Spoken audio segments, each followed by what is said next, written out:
Hi, இன்றைக்கி சூப்பரான ஒரு காரசாரமான ஒரு சட்னி தான் பார்க்க போகிறோம். வாங்க. இதுக்கு பேர் வந்து காரக்குடி கார சட்னி.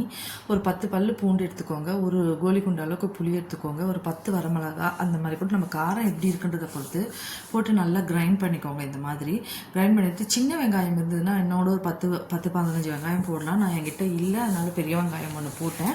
நல்லா கிரைண்ட் பண்ணிவிட்டு ஆயில் போட்டு கடுகு போட்டு கருவேப்பிலை போட்டு நம்ம இப்போ கிரைண்ட் பண்ணதை போட்டு நல்லா வதக்குங்க.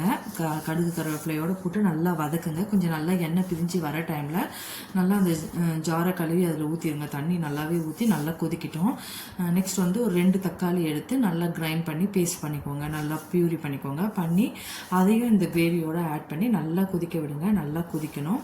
தேவையான அளவு உப்பு போட்டுக்கோங்க.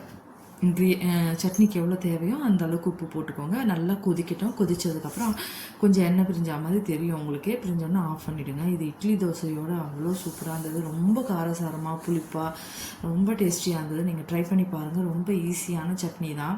இட்லி தோசையை டெய்லி சாப்பிட போர் அடித்தா அது மாதிரி வெரைட்டியாக சட்னி பண்ணோம்னா தாராளமாக இறங்கிடும். ஏன்னா போர் அடிக்கிறது இல்லையா, நல்லா விதவிதமாக சட்னி கிடைக்கிறதுல சாப்பிடுவாங்க. நீங்களும் ட்ரை பண்ணி பாருங்கள். ரொம்ப நல்லா இருந்தது.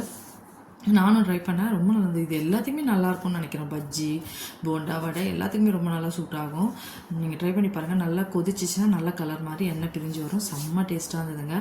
ட்ரை பண்ணுங்கள். ரொம்ப புளிப்பாக நல்லா இருந்தது சாப்பிட்றதுக்கே. என்னோடய சேனல் உங்களுக்கு பிடிச்சிருந்தால் லைக் பண்ணுங்கள், ஷேர் பண்ணுங்கள், மெயினாக சப்ஸ்கிரைப் பண்ணுங்கள். யாரும் சப்ஸ்கிரைப் பண்ண மாட்டேங்கிறீங்க. சேனலுக்கு சப்போர்ட் பண்ணுங்கள். தேங்க்யூ. எப்படி வந்துருச்சு பாருங்கள்.